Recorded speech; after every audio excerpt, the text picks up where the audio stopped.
Thank you. I don't know if you guys have gone to Indian weddings before. It's an event. It's you know, parents invite about 1,000 people. I'm the other Indian, by the way. You know, not the. So anyway, if you've gone to Indian weddings, they invite about 1,000 people. The bride and groom normally don't have any say in anybody to invite. They can't even invite their friends. But the whole village comes. But you know, Indian people are very cheap, right? So they don't bring gifts, or if they bring gifts, 5 people show up from a family. They bring you a toaster. So you got 1,000 people there, and you got a bunch of people bringing in toasters, hair dryers, can openers. So at the end of this wedding, you got 1,000 people bringing in this stuff, and you got enough to open up a little appliance store. Because you can't return this stuff, they don't give you a gift receipt because they don't want to tell you that they paid $10 for it at a dollar. So you get these gifts and you don't know what to do with it. You can't go back to a store and give it, or Bay doesn't take it back. So you end up with these gifts and don't know what to do, open up an Indian appliance store. You know. Anyway, talking about diseases, I get paranoid with H1N1, SARS, all these different diseases. You know, this year we have a flu epidemic with 10 times the number of people getting infected with the flu in Canada and North America. It's crazy. I go to drop off my kid at the daycare, and every day there's a sign that says, "Alert, chicken pox this week." I come back next day, "Alert, gingivitis." Killer? You know, come in, and then there's another sign saying, you know, disease. I'm going, disease, so what happened to 1 in 4? You know, 6 to 10? Are we missing something, or is it no one wants to talk about it?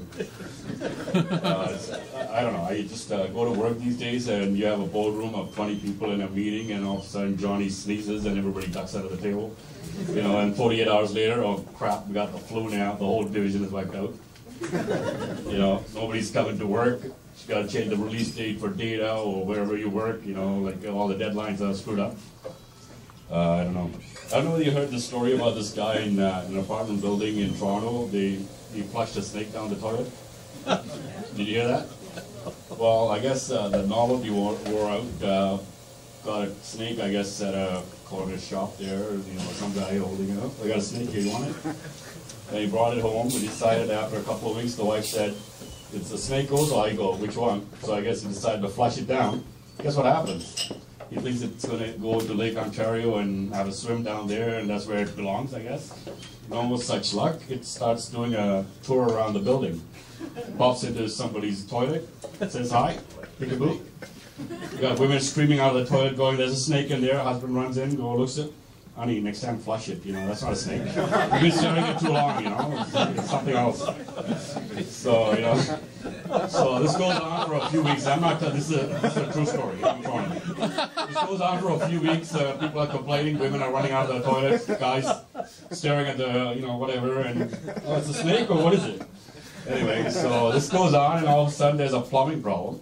Plumbers come in, they open up the drain, they figure out where the plug is. They find a snake stuck in there. It's been eating and having a feast. And it got fat. I guess he bought a snake that he didn't realize how big it could get. It plugged up a pipeline this big. They cut it out, and the snake falls out of it. I don't know what people are thinking. I don't know if people know, but I got friends phoning me and saying, "Let's go camping." My family made a decision to come to Canada, you know, like other Indian people, saying, you know, we got to move away from lifetime of camping and living in poverty. Let's move home. So now I got a house, a bed, climate control. And next thing you know, I got friends phoning me and say, "Let's go sleep on a rock." And I'm sleeping in a tent, fearing that a bear is going to come and attack me, or a coyote is coming out of somewhere, or a snake is going to bite my ass, or a mosquito bite. Like, you know, what's the excitement behind camping? Like, I like to live in a nice home, watch TV, you know, relax. What is this? But anyway, I got some advice for us. I see a lot of single guys here. Marriage. You know, I've been married for a while. I see a bunch of single guys here. Here's good advice, okay? You know, you go to Lava Life and Match.com and you you know, put in, I'm looking for a blue-eyed blonde, 110 pounds, or brown-eyed brunette, 110 pounds. I like walking in, you know, moonlight and, you know, beaches and whatever. That's crap. The real stuff to ask is, what temperature do your thermostat set at? Ask that question. Because I go to bed, my wife sneaks down, turns down the temperature. I get up in the morning and go, somebody leave the window open? What the hell's going on here? It's freezing. Well, no such luck. It's the temperature is down. Like, she's saving me money, but I like, you know, I'm from, you know, see the color? I like 40 degrees Celsius. I got like minus 18 inside the apartment. What's going on? So, you know, I got questions. You know, the other question to ask is, do you like sports? 3 hours of it? The Leafs? You know, if the answer is no, you got, you know, make some decisions with that. The other question to ask is, do you like to sleep straight or in an angle? Do you like to cuddle? You know? And the other important question is, do you think you're always right? And if that question is wrong, you got to think twice about putting that ring on. Beyonce says, put a ring on it. I don't know. Guys, think about it. You put a ring on it, you got an evil force who's controlling your life now. You must obey it. Or else, you know, all of a sudden you become invisible to hot chicks. Life is ruined. You know? So get ready for, you know, think twice. We're talking about my wife.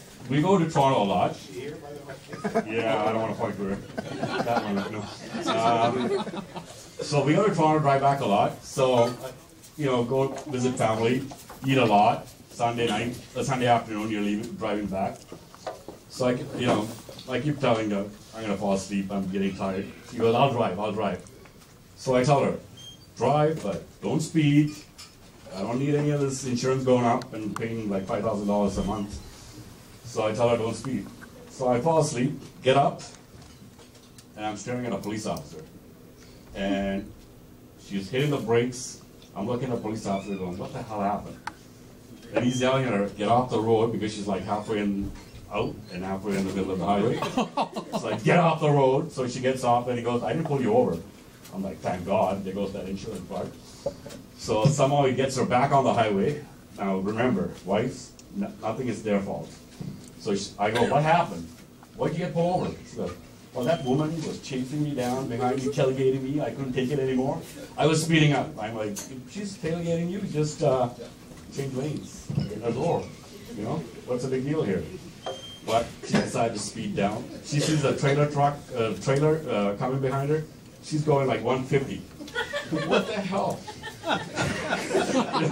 She's afraid of this trailer coming behind, so she wants to keep far away from him.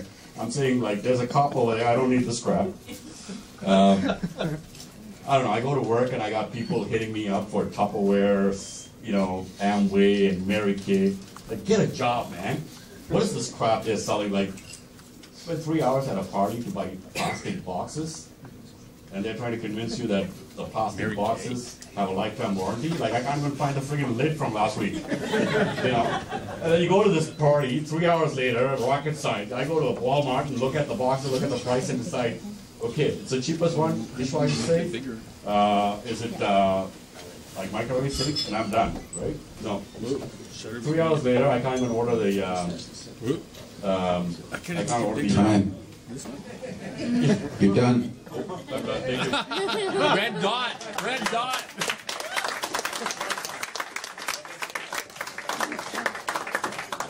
Siri Kanagajaran. Good job, Siri. Siri and I have something here. Yeah, I hate nature. You know, I hate camping. I hate camping so much. Like eating on a restaurant patio is too much like camping. I just don't like to be outside at all. And you know, I don't even have any pets because I'm allergic to everything. You know, I do have a fish.